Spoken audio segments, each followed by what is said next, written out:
ਸਵਾਦ ਹੈ ਖਿਲਾਉਣ ਆਪਣੇ ਨਾਲ ਛਾਲ ਹੈ ਚਾਹ ਜੂ ਤੇ ਜਾਂ ਪਕੌੜੇ ਬਸ ਹੋ ਗਈ ਤੱਕ 4-5 ਦਿਨ ਹੋਇਆ ਪਹਿਲੇ ਪੱਲੇਦਾਰੀ ਕਰੀਦਾ ਸੀ ਜੋ ਲੱਤ ਟੁੱਟੀ ਆ ਫਿਰ ਨਹੀਂ ਕੋਈ ਪੱਲੇਦਾਰੀ ਹੋਈ ਤੇ ਹੁਣ ਚਲੋ ਚਾਹ ਜੂ ਵੇਚ ਕੇ ਗੁਜ਼ਾਰਾ ਕਰ ਲਈਦਾ ਆਪਣਾ ਇਹੋ ਕਿ 200-300 ਰੁਪਈਆ ਲੱਭ ਜਾਂਦਾ ਹੋਰ ਕਿੰਨਾ ਕੁ ਲੱਭਣਾ ਸਾਨੂੰ ਆਹੋ ਤੇ ਫਿਰ ਕੀ ਕਰਨਾ ਵਕਤ ਤੇ ਪਾਸ ਕਰਨਾ ਨਹੀਂ ਕਿਸੇ ਕੋਲ ਮੰਗਣੇ ਜ਼ਰੂਰ ਨਾ ਤੇ ਆਪਣੇ 200-300 ਰੁਪਈਏ ਨਾਲ ਗੁਜ਼ਾਰਾ ਤਾਂ ਨਹੀਂ ਹੁੰਦਾ ਫਿਰ ਆਪਣੀ ਮਜਬੂਰੀ ਆ ਹੁਣ ਫਿਰ ਕੀ ਕਰੀਏ ਨਾ ਕਿਸੇ ਕੋਲ ਮੰਗ ਠੱਕਦੇ ਨਾ ਗੱਲ ਨਾ ਬਾਤ ਆਪਣੀ ਵਕਤ ਤੇ ਪਾਸ ਕਰਨਾ ਨਹੀਂ ਵਕਤ ਤੋਂ ਬਗੈਰ ਗੁਜ਼ਾਰਾ ਨਹੀਂ ਇੱਥੇ ਬਹੁਤ ਵਕਤ ਖਰਾਬ ਹੋ ਗਿਆ 3 ਬੇਟੇ ਨੇ 2 ਬੇਟੀਆਂ ਨੇ ਚਲੋ ਹੋਰ ਕੋਈ ਸਹਾਰਾ ਨਹੀਂ ਹੈ ਚਾਹ ਦਾ ਆਪਣਾ ਠੀਆ ਲਾਦਾ ਮਾੜਾ ਚੰਗਾ ਆਪਣਾ ਗੁਜ਼ਾਰਾ ਕਰਨੇ ਪਏ ਆ ਆਪਣੇ ਵਕਤ ਪਾਸ ਕਰਨੇ ਪਏ ਆ ਬਹੁਤ ਮਾੜੇ ਨੇ ਅਤੇ ਮਹਿੰਗਾਈ ਦਾ ਦੌਰ ਹੈ ਰੋਟੀ ਕਮਾਉਣੀ ਜਿਹੜੀ ਆ ਬਹੁਤ ਮੁਸ਼ਕਿਲ ਹੋ ਗਈ ਆ ਹੁਣ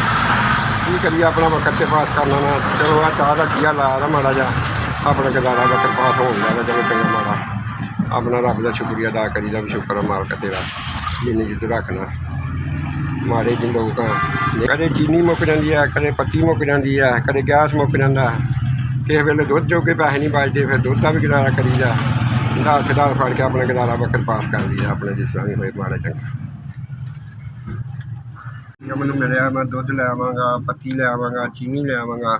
ਰੱਬ ਇਹਨਾਂ ਦਾ ਭਲਾ ਕਰੇ ਜਿਸ ਨੇ ਵੀ ਦਿੱਤਾ ਉਹਦਾ ਸ਼ੁਕਰੀਆ ਗੁਜ਼ਾਰਨਾ ਮੈਂ